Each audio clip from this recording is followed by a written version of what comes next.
Mirchi Plus presents Har Him Horror.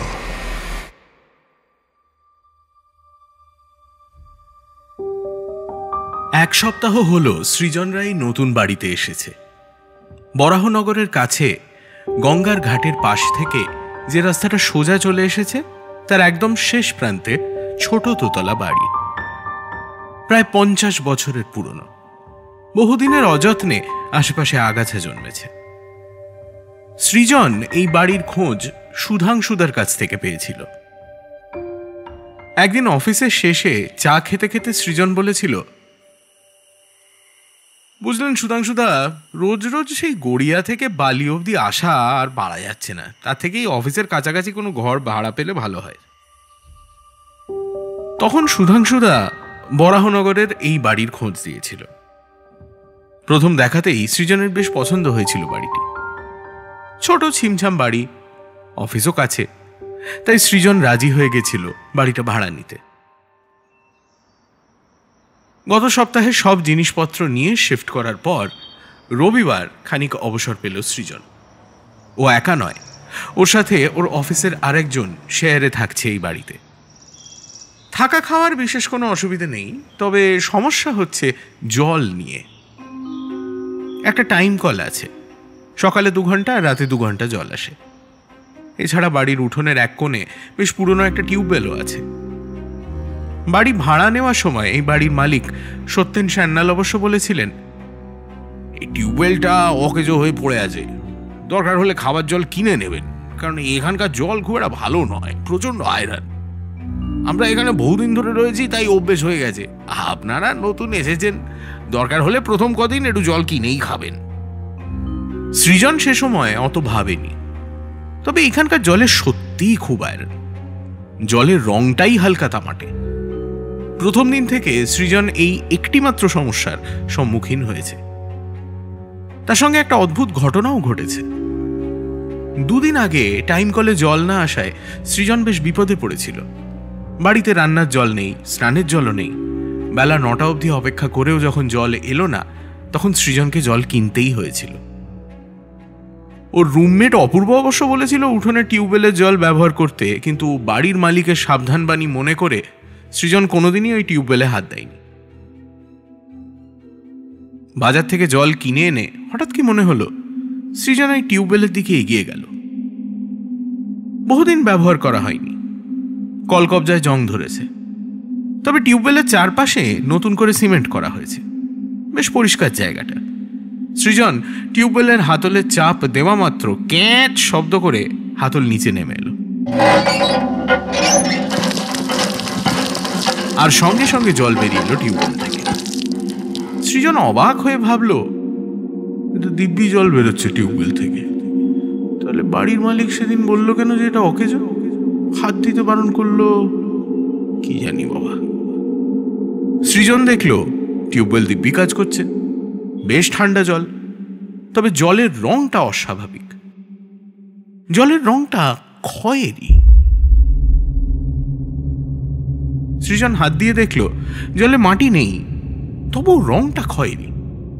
সে ভাবলো, এই জল খাওয়া তো যাবে না, খুব বেশি হলে ঘরটর পরিষ্কার করা, উঠোন ধোয়ার জন্য ব্যবহার করা যেতে পারে।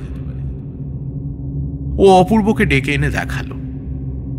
অপূর্ব অবশ্য বিশেষ পাত্তা দিল না, তাচ্ছিল্যের সুরেই বলল, খয়েরি রংটা আয়রনের জন্যই, আর তাছাড়া টিউবওয়েলের জল তো আমরা ব্যবহার করবো না, আজ টাইম কলের জল আসেনি তাই।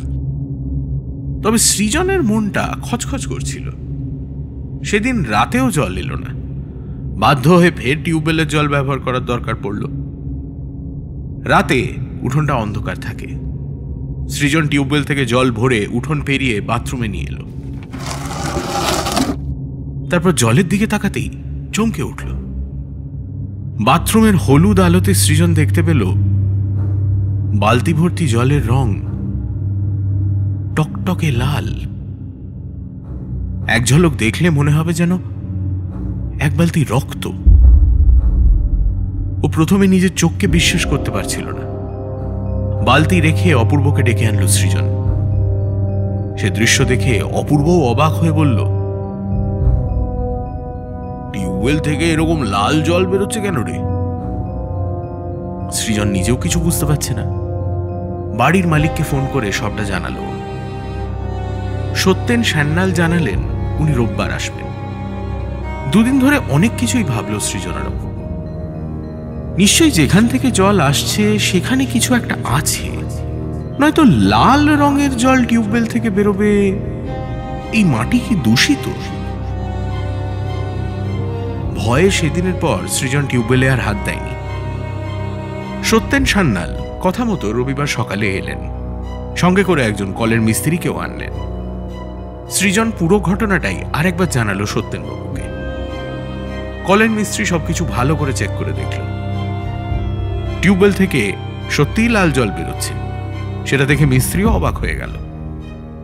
তারপর টিউবওয়েলকে ঘিরে যে সিমেন্ট করা মেঝে, সেখানে আঙুল দেখিয়ে জিজ্ঞেস করলো, আচ্ছা, এখানে কি নতুন করে সিমেন্ট করা হয়েছে? মানে এর মধ্যে কলের পাইপ সারানো বা অন্য কোনো কাজ করা হয়েছে নাকি? সত্যেন সান্যাল উত্তর দিলেন, হ্যাঁ, এর আগে যারা থাকতো তারা ওই টিউবওয়েলটা ঠিকঠাক করে সারিয়েছিল, সেও প্রায় 5 বছর আগে। তখন সিমেন্ট করা হয়েছিল জায়গাটা, কিন্তু সত্যেন সান্যাল থামলেন। কিছু একটা বলতে গিয়েও বলতে পারলেন না। খানিক ভেবে অবশেষে বললেন, কিন্তু আগে যারা থাকতো তাদের এই বাড়িতে একটা অ্যাক্সিডেন্ট হয়েছিল। তাদের ছোট 4 বছরের মেয়ে হঠাৎ একদিন হারিয়ে গেছিল।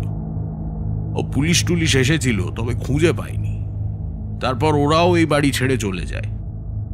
সেই সময় আমি আবার এখানে থাকতাম না, বাড়ির দেখভাল করা আমার পক্ষে সম্ভব ছিল না। তাই তখন থেকে বাড়িটা ফাঁকাই পড়ে আছে। তারপর তো তোমরা এলে।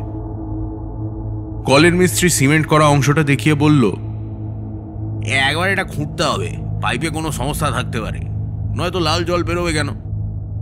তবে ভারী অদ্ভুত ঘটনা, এই প্রথম টিউবওয়েল থেকে রক্তর মতো লাল জল বেরোচ্ছে দেখলাম। রোদ এসে পড়েছে উঠোনে।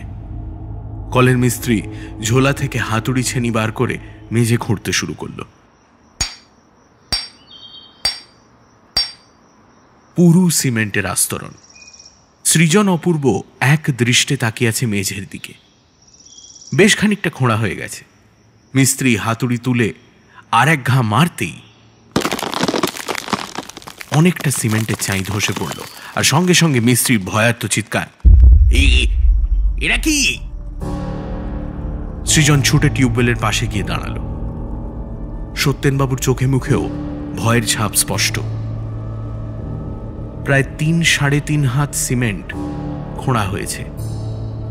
নিচে বালি মাটি দেখা যাচ্ছে, আর সেই মাটির ওপর শুয়ে আছে 3 ফুটের একটা কঙ্কালের দেহ। টিউবওয়েলের পাইপ সেই মাটি ফুঁড়ে আরো গভীরে চলে গেছে। সৃজনের মাথায় একটাই কথা ঘুরতে থাকলো, 5 বছর আগে এই বাড়ি থেকে 4 বছরের একটা বাচ্চা মেয়ে হারিয়ে গেছিল। তাকে আর কোনোদিন খুঁজে পাওয়া যায়নি। তবে কি? শুনলেন হাড় হিম হরর নিবেদনে মির্চি প্লাস। হাড় হিম হরর আপনারা শুনতে পারেন এক্সক্লুসিভলি মির্চি বাংলার ইউটিউব চ্যানেল এবং গানা অ্যাপে।